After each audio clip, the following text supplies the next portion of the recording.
Assalamualaikum warahmatullahi wabarakatuh. Nama saya Hilmi Safitri, NIM 202008-122. Kali ini saya akan menjelaskan materi yang telah saya dapatkan dari pengajian 6 kali pertemuan di Masjid Taqwa Muhammadiyah Bengkalis. Pertemuan pertama itu membahas tentang amalan-amalan yang baik yang bisa kita lakukan ketika bulan puasa datang. Yang pertama adalah puasa. Puasa di 30 hari di bulan Ramadan sangat banyak sekali keutamaan dan keuntungan yang bisa kita dapat.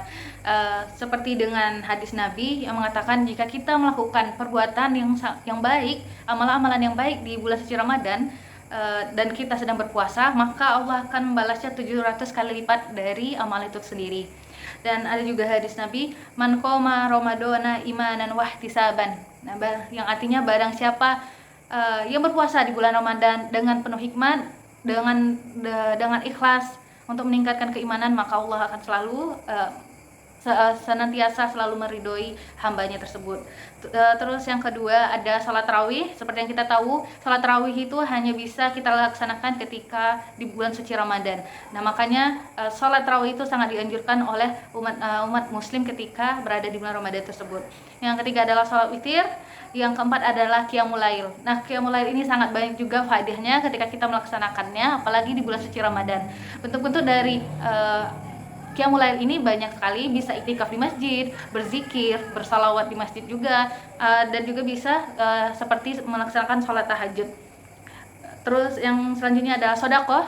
Sodakoh di bulan suci Ramadan sangat dianjurkan sekali, karena sodakoh itu ibarat air yang meredakan api. Seperti yang kita tahu bahwa ada hadis Nabi yang ayat Al-Quran yang mengatakan bahwa ketika kita bersedekah berarti kita sedang menyucikan harta kita dan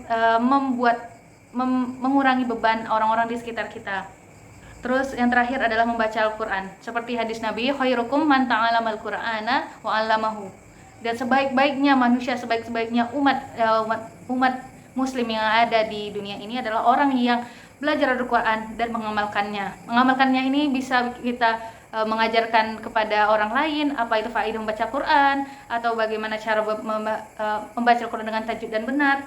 Karena Al-Quran adalah naungan kita ketika kita berada di akhirat. Jadi Al-Quran adalah salah satu penolong yang bisa menolong kita kelak di akhirat. Dan di pertemuan kedua ada Al-Ustaz Haji Marelas yang menyampaikan ceramah berjudul Al-Quran sebagai pedoman hidup. Al-Quran ini menjadikan pedoman hidup untuk dua.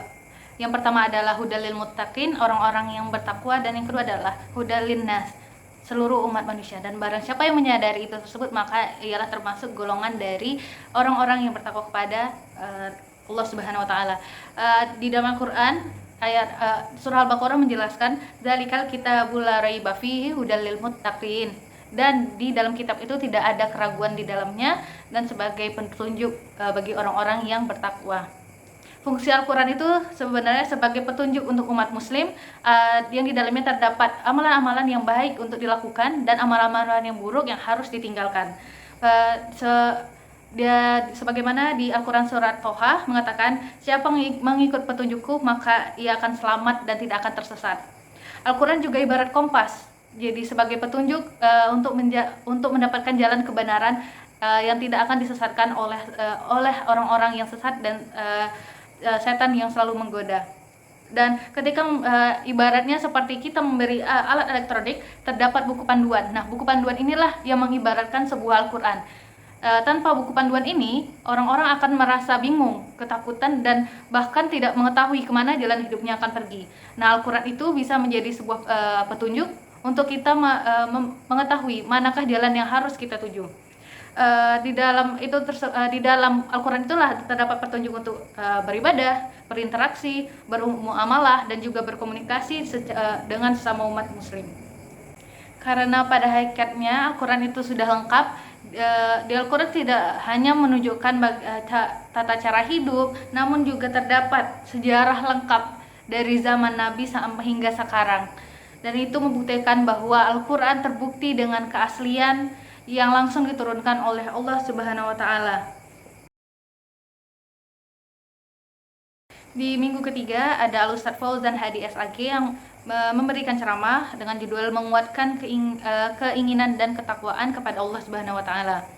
Seperti yang kita tahu bahwa tujuan Allah Subhanahu wa taala menciptakan kita hanya untuk semata-mata beribadah kepada Allah. Seperti ayat Quran yang berbunyi, "Wa ma khalaqnal jinna wal insa illa liya'budun." Dan dari sini kita mengetahui bahwa manusia diletakkan di bumi itu untuk diuji. Apakah ia ketika di bumi itu bisa melawan hawa nafsunya dan terus bertakwa kepada Allah Subhanahu wa taala. Cara yang bisa kita lakukan agar selalu bertakwa kepada Allah adalah sering berzikir dan beribadah dan menaati semua perintah yang Allah berikan. Sampai akhirnya kita bisa diberi predikat fastabiqul khairat, adalah orang-orang yang bertakwa, orang-orang yang selalu berada di jalan Allah. Jika kita mempunyai hari yang sibuk atau tidak bisa membaca Al-Quran, maka setidaknya kita bisa bersalawat dan berzikir, karena bersalawat dan berzikir bisa dilakukan di tempat mana saja dan juga mempunyai pahala tersendiri. Di sini kita bisa mengetahui bahwa Allah itu sangat baik dan tidak menutup kemungkinan bahwa hamba-hamba yang pendosa masih bisa terus berada di jalan Allah ketika atau ia ingin melaksanakan taubat dengan kesungguhan hati. Dan ketika jiwa kita sudah ingin melaksanakan taubat, pasti Allah akan membukakan pintu dan banyak sekali jalan untuk berada di dalam naungan Allah Subhanahu wa taala. Itulah pentingnya dari bertakwa kepada Allah, agar kita bisa selalu senantiasa selalu ada di dalam lindungan Allah.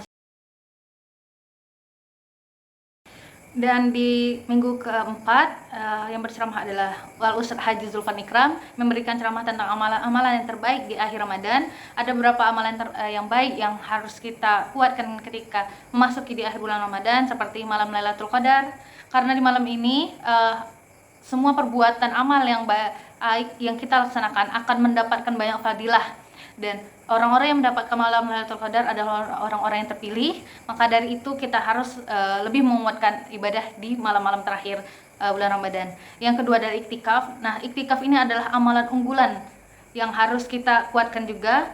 Bukan hanya mengaji, tapi kita bisa sholat malam, berzikir, bersalawat. Dan salah satu cara agar bisa kita mendapatkan malam Lailatul Qadar, ada beberapa kutipan yang disampaikan oleh Ustaz Zulfan Ikram, yakni celakalah bagi orang-orang yang dapat atau bisa melaksanakan puasa dan amalan baik di bulan Ramadan, tapi tidak bisa melaksanakan itu sendiri karena menganggap lalai dan menganggap remeh bulan itu sendiri. Karena di bulan Ramadan sangat banyak fadilah yang bisa kita dapatkan. Di minggu kelima ada Lusa Profesor Haris yang menyampaikan ceramah tentang fungsi masjid sebagai perangkat umat. Banyak sekali kita ketahui fungsi dari masjid. Masjid bukanlah hanya sekadar tempat untuk melaksanakan sholat 5 waktu, namun masjid juga bisa sebagai sarana untuk dakwah al-Islamiyah. Seperti yang kita lihat sekarang, kita melaksanakan pengajian mingguan, mendengarkan ceramah dari ustadz, atau mendengarkan tausiah yang berlangsung ketika ada acara-acara yang menyangkut dengan keislaman. Dan yang kedua adalah masjid sebagai sarana madrasah, tempat belajar dan mengajar. Di sini kita bisa mengetahui dalam belajar mengajar tidak harus ada di dalam kelas, tapi bisa kita laksanakan di dalam masjid. Contohnya kita mengajarkan bagaimana tata cara sholat yang benar di dalam masjid. Nah, dari sini murid itu bisa berpraktek langsung bagaimana cara melaksanakan sholat yang benar di dalam masjid. Dan selanjutnya ada masjid sebagai tempat pengembangan zaman, mengisyaratkan paham agama dan ilmu yang berguna sebagai pedoman hidup manusia. Di sini bisa kita ibaratkan, jika ada perkumpulan organisasi Islamiyah bisa dilaksanakan di masjid, dan di situ kita bisa bertukar pikiran bagaimana cara menghadapi globalisasi dengan era-era yang didominasikan dengan kebarat-baratan. Nah, dari sini kita bisa untuk lebih memahami tentang agama dengan cara bertukar pikiran dan meminta solusi di dalam masjid dengan mengadakan musyawarah atau sharing atau mengadakan kultum di waktu-waktu tertentu.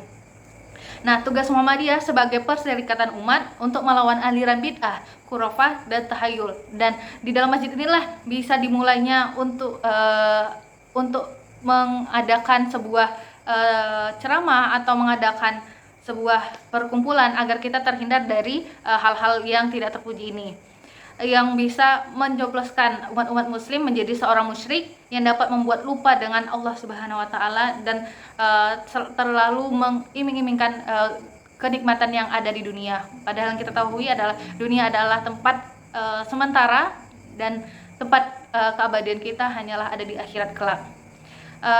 Namun untuk melaksanakan hal tersebut kita perlu penggalangan persatuan untuk melawan sesuatu yang jelek atau sesuatu yang membuat perpecahan terjadi di antara umat muslim. Maka dari itu dengan adanya perkumpulan yang bersifat Islamiyah, kita diwajibkan untuk datang agar kita bisa mengambil ilmu-ilmu yang sangat baik, yang bermanfaat, agar kita terhindar dari ajakan yang tidak baik yang bisa merusak moral kita.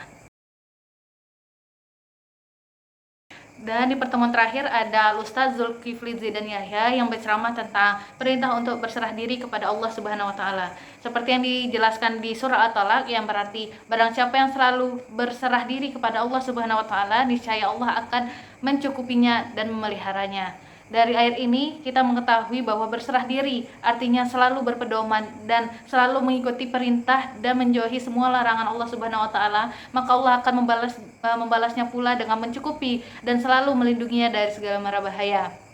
Karena seperti yang kita tahu, kita tidak bisa menjaminkan bahwa ketika kita lahir muslim kita mati kelak akan beragama muslim, itu tidak akan menjamin. Maka dari itu kita harus selalu bisa berserah diri dan mengikuti semua perintah Allah Subhanahu wa taala agar selalu bisa diridhoi dan termasuk oleh orang golongan yang berada di dalam lindungan Allah.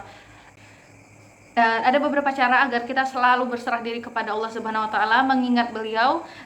Salah satunya adalah harus selalu berdoa kepada Allah Subhanahu wa taala dan meminta ampun kepadanya. Dan dengan berdoa berarti kita senantiasa selalu tunduk dan patuh dan mengetahui bahwa tempat kita untuk berserah diri dan memohon sesuatu hanyalah kepada Allah, bukan kepada berhala, kepada sesama manusia.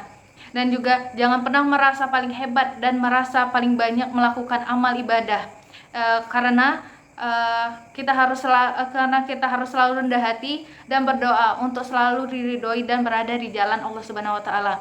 Orang-orang yang merasa paling hebat dan paling banyak amalnya berarti ia selalu merasakan cepat puas, dan itu adalah salah satu sifat yang harus dihindari. Karena semakin banyak kita melakukan perbuatan baik, semakin banyak pula tabungan kita untuk di akhirat kelak. Dan ketika kita mendapatkan ilmu seputar Islam, kita harus menyebarkannya kepada sesama muslim agar ilmu itu tidak terputus dan semua orang bisa merasakan faidah dan arti bagaimana berserah diri kepada Allah Subhanahu wa taala itu sangat penting bagi dirinya sendiri. Demikian 6 intisari yang saya dapatkan ketika saya mengikuti pengajian di Masjid Muhammadiyah Taqwa Bengkalis. Maaf jika ada kesalahan. Saya akhiri dengan wabillahi taufiq wal hidayah. Wassalamualaikum warahmatullahi wabarakatuh.